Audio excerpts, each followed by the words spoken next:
incredible success last year in Dakar. Third was our target, and we managed that, so we did everything that we thought that we could possibly do. We didn't sell it higher than that, but that was the ultimate target goal. We felt that if we'd finished in the top 5, it would have been a brilliant achievement. To finish third was great.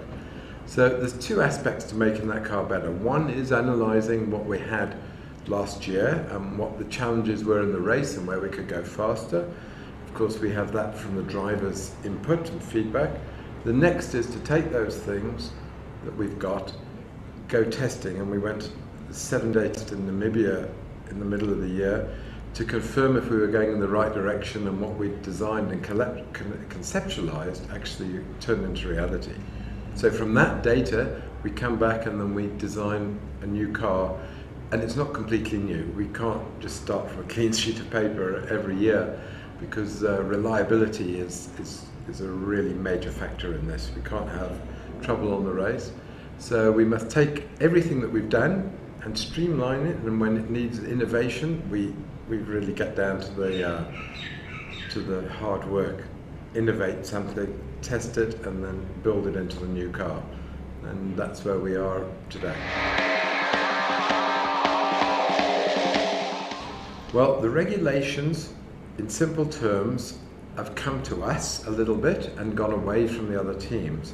By this I mean that our South African rules that we race in South Africa, we were already at these new regulations, or certainly 85% of them last year, and that's how we competed. So if one wanted to look at the total rule book last year, you would say that we were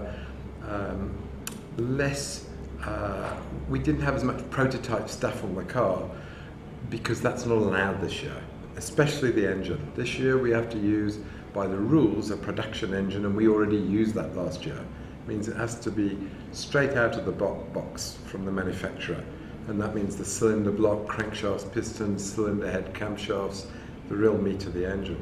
So if we take Mini last year, who certainly had a lot more torque than we did, and they won the race, they will have to come back in terms of engine performance and a little bit on chassis preparation.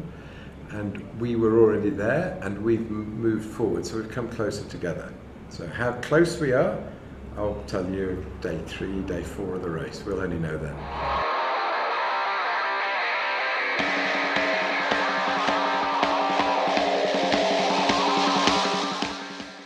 As far as we know, we've addressed that 5%. But I have to really rationalize that statement of 95%.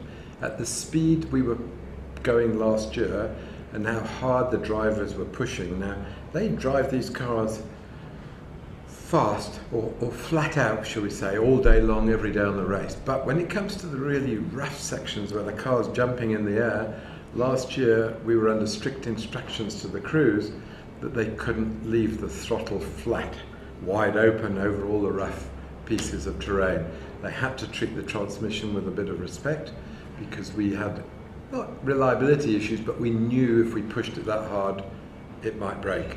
So this year, we have addressed that 5% for that level of performance, but now the drivers have got the go-ahead that they can push flat out. So we're back up, as far as we know, to being able to drive the cars hard. Whether we're 100%, I can't tell you, because the goalposts have changed. We're going to be driving harder this year for longer, and we will see during the opening stages of the rally. Certainly in the 500Ks testing with the new parts, there's been no durability issues whatsoever. So they've got the go to push harder.